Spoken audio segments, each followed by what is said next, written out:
Manushyamanike, God resides in a pure and innocent hearts.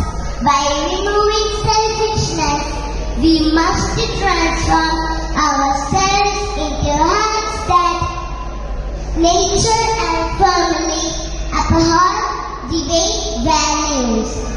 May He bless their hands, always protect all of us. Once again, I warmly welcome you all of this sacred moment. Thank you. Thank you.